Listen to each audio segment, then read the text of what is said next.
Nih, terserah. Kengken udah ngomong berdiri mah gending ada. Selamat sore. Siap, kawan. Hari ini bertemu dengan Kak Onyot. Siap. Di studionya langsung. Nggak dikasih apa-apa tapi. Jadi hari ini kami akan mengenal lebih dekat lah dengan sosok Kak Onyot. Siap. Dia kan terkenal dengan stand up konslet pertama kan. Ya. Banyak juga punya program kritik sedikit. Program kerja pemerintah. Siap. Boleh tahu nggak Kak, kenapa memilih menggunakan tokoh Kak Onyot ini, atau ceritakanlah Kak Onyot ini lahir dari apa sih supaya bisa seperti ini sekarang? Awalnya itu kan seneng kritik sosial dulu. Awalnya dengan mode pabrikan lah, bukan dengan mode ini mode modifikasi namanya. Kan? Dengan mode pabrikan ternyata saat kita mengkritik, kalau misalnya pribadi kita tidak bisa didirect oleh orang yang tidak suka, mereka akan menyerang keluarga, menyerang orang-orang terdekat kita. Nah, makanya niat kita baik adalah menyampaikan keresahan yang ada di masyarakat. Sebagai masyarakat ya wajarlah punya keresahan, baik kepada pemerintah, baik kepada apapun yang terjadi di lingkungan kita. Nah, dari situ daripada keluarga yang kena, terus juga nggak bagus rasanya, akhirnya buatlah suatu karakter di mana prinsipnya adalah memilih, kalau artis itu adalah yang pertama dia membuat hidup menjadi konten, yang kedua ada pilihan yaitu membuat konten terlihat menjadi hidup. Kalau artis kan buat hidup menjadi konten, dia kehidupannya sehari-hari dikontenin. Nah, sekarang pilihan Kak adalah membuat sebuah konten menjadi hidup. Rasanya seperti Kak Onyot tuh ada kan. Itu yang membuat awalnya. Kenapa karakter kakek? Karena dulu pernah ikut salah satu acara di TV dengan karakter seperti ini. Habis itu dapat juara lah, dapat notis dari TV tersebut. Karena nggak kepake, ya udah pakai ini aja gitu. Akhirnya belajar karakter tua. Karena apa? Ternyata orang Bali itu senang dengerin omongan orang tua, gitu. Walaupun nggak nurut ya, cuma dengerin doang. Pemilihan namanya Kak, kok bisa Kak Onyot?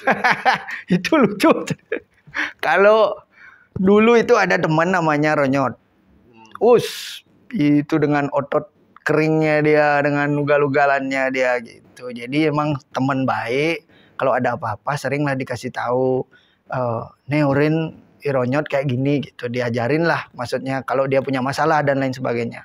Pribadinya Kak Onyot ini dulu sering nasihatin, makanya kalau ketemu selalu dibilang, "Nek, Kak Urin nuturin marah ya," gitu. Dulu akhirnya dipanggil-panggil lah Kak Neronyot, artinya jadinya Kak Onyot gitu. Gitu awal nama.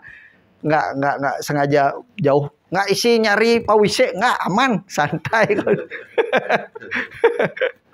Kak, selama ini Kak, membuat karakter orang tua itu Kak, apa masih ada yang mengkritik pemerintah dan lain sebagainya? Apa masih ada yang menjas atau mengancam Kak, melakukan ancaman Kak? Kalau dalam bentuk media sosial masih, dalam bentuk komen, kita bahasanya komen masih artinya mereka haters lah, tetap kan kita tidak selalu sependapat, pemikiran orang kan bebas apalagi di media sosial. Nah, kalau dalam bentuk fisik belum, untuk sejauh ini sih nggak ada ya. Dulu ya, tapi sekarang udah ya setengkara lah, aman-aman aja. Kak, sekarang sering Kak Onyot kelihatan di kontennya itu saat menjelang pilkada terkait dengan tanda tangan beberapa pejabat, itu makna dan balik respon yang sering di program Kak Onyot itu konsepnya dari mana Kak? Apakah memang selama ini pemerintah di Bali ini anti kritik Kak, sehingga konten kreator Kak Onyot ini membuat program seperti itu Kak?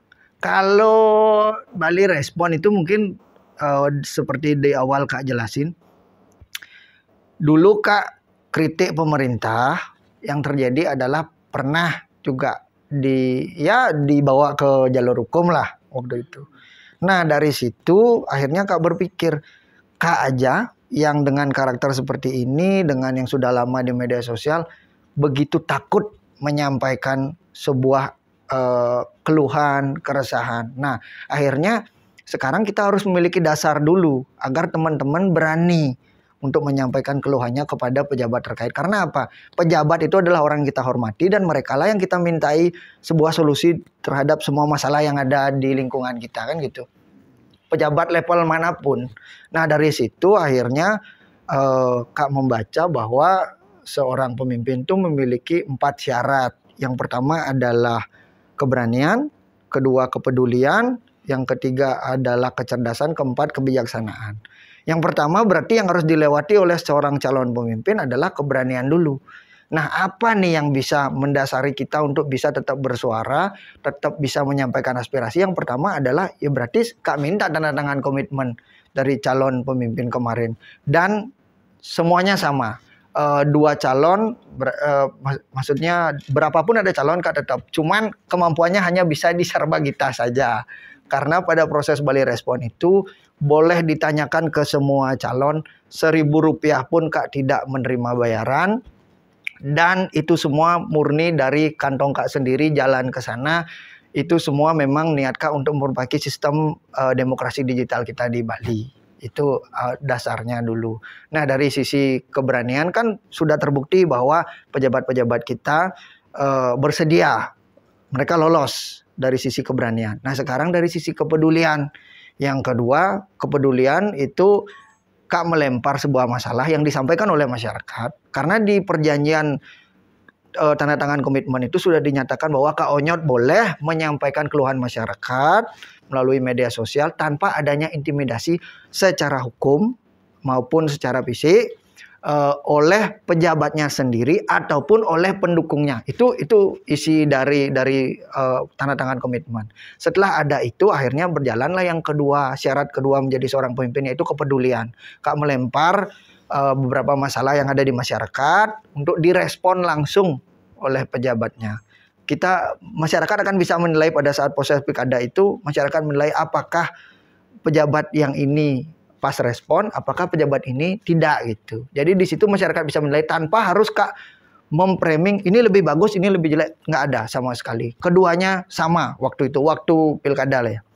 Terus yang ketiga adalah kecerdasan. Makanya kita sempat ngobrol juga di studio ini untuk mengetahui visi misinya, untuk mengetahui sejauh mana kepedulian para pemimpin ini terhadap wilayah yang mereka akan pimpin nanti. Nah, yang keempat itu ada kebijaksanaan, di mana Kak memberi syarat kepada seluruh calon pemimpin yang sudah tanda tangan komitmen untuk bersedia mendatangi yang kalah.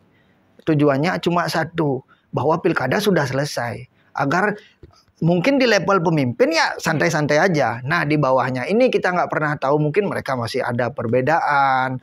Dan kita juga sudah melihat buktinya masih ada intimidasi antar masyarakat, kelompok dan lain sebagainya. Ada yang dipermudah, ada yang dipersulit. Nah dengan adanya di level 4 ini maka akan dilihat oleh masyarakat bahwa sudah tidak ada apa-apa lagi terkait pilkada. Ayo kita bangun wilayah kita sekarang, siapapun itu pemimpinnya dan siapapun pendukungnya ya untuk kepentingan wilayah tersebut gitu.